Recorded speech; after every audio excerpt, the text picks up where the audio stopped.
talking about teaching this unit of using language to persuade. What gaps do you feel you have in your teacher knowledge, and what would you like to learn about how to do? Well, an obvious one would be, how do you teach persuasive techniques? Like, how do you teach it?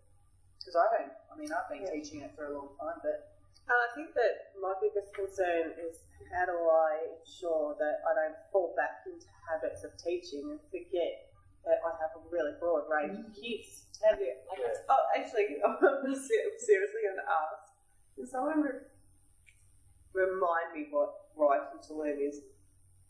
is that dummy enough? Reading to learn? Yeah, that's just all it is.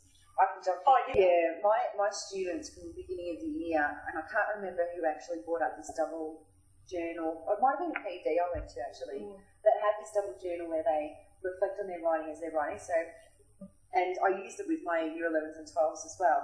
But they divide their page up into thirds, and then in the first 2 thirds they write, and on the last third they write about what they've written. I know that sounds a little bit silly, but for persuasive writing, what I was thinking was that they might be able to write their persuasive text, so it could be a letter or an editorial or whatever it might be, and then next to that write an annotation on what sort of words they used, why they used it, what techniques they used, who they referred to in terms of expert opinions, things like that, and why they did that.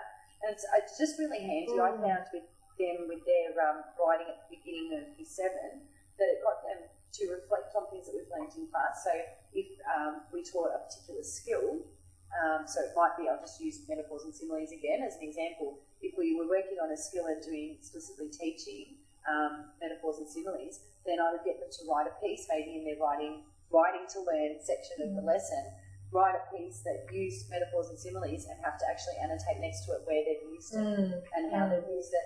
And it also makes it easy for you to see that they've learned the skill that you've been trying to teach without having to read their entire piece. You can see where they've pointed out what they've used and just look at that particular section of the text and go, yep, you've got it, or let's work on it again. So the double journal, I think, is great for year 7 up to 12, even year 12. So that has obvious links to the rubric there, doesn't it? Because you would get them to do the double journal with all of the skills that they're talking. Here's an anecdote, for example. Absolutely. This is where my teaching was. And especially with things like where they have to use 3 examples of persuasive techniques, they actually point out for you where they've used those techniques, and it just makes them aware that they're making choices as they're writing.